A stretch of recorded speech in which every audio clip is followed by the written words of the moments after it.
নিরামিষ দিনে মিষ্টি দোকানের মতো মিষ্টি মিষ্টি ছোলার ডাল বানালে কেমন হয়? আমি আগের দিন আপনাদের নারকেল দিয়ে ছোলার ডালের রেসিপিটা দেখিয়েছি। চলুন আজকে আলু দিয়ে ছোলার ডালের এই রেসিপিটা দেখাই। প্রথমে ছোলার ডালকে 1 ঘন্টা ভিজিয়ে রেখেছিলাম।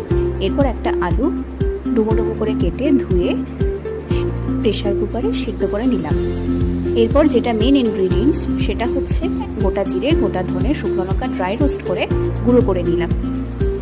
এবং ছোলার ডালটা আমি অলরেডি সিদ্ধ করে নিয়েছি। এরপর কড়াইতে সরষের তেল গরম করে জিরে ফোড়ন, শুকনো লঙ্কা আর তেজপাতা ফোড়নে দিয়ে দিলাম এবং আগে থেকে সিদ্ধ করে রাখা আলুটাকে ভেজে আদা, জিরে, কাঁচা লঙ্কা বাটা, 1 চামচ নুন এবং 1 চামচ হলুদ দিয়ে ভালো করে কষিয়ে সিদ্ধ করে রাখা ছোলার ডালটা দিয়ে দিলাম এবং একটু জল অ্যাড করে দিলাম।